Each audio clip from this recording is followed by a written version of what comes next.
জয় লক্ষ্মীনারায়ণের জয়। তোমরা তো সকলেই জানো যে আমাদের বাড়িতে 3টে লক্ষ্মী আর 2টো নারায়ণ। তো চলো সুন্দর করে একদম লক্ষ্মীনারায়ণকে প্রথমেই বসিয়ে দিচ্ছি, ছোটো লক্ষ্মী ছোটো নারায়ণকে, তারপরে মেজ নারায়ণ মেজ লক্ষ্মীকে বসিয়ে দিচ্ছি। তো আমি মেজ নারায়ণ এই জন্য বলি, বড় নারায়ণ কিন্তু এখনও আসেনি। যদি আসে তো কোনো ব্যাপার নেই, কিন্তু বড় মা লক্ষ্মী আছে, তাই জন্য বড় মেজ সেজো, তাই মেজ নারায়ণ বলি। তো চলো সুন্দর করে ঘি মধু সবার আগে আমি মাখিয়ে দিয়েছি।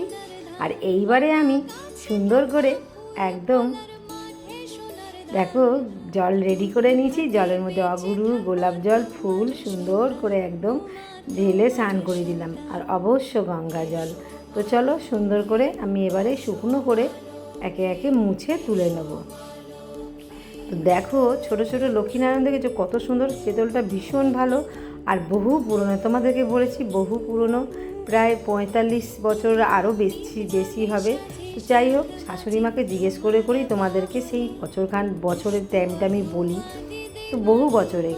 আর এই লক্ষ্মীনারায়ণটা হচ্ছে আমাকে একজন দিয়েছিল, এক মামা মামি পাশের দিকে থাকতো, তো পাড়ায় আর কি মামা মামি ডাকতাম।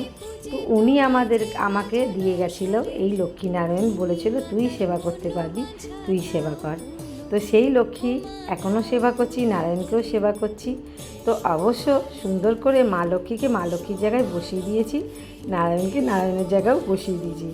দেবার পরে সুন্দর করে আমি দেখো একটা মালা নিয়ে সুন্দর করে পরিয়ে দেবো।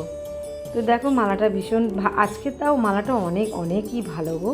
তো চলো সুন্দর করে চরণে আমি একটু একটু করে ফুল দিয়ে দিলাম।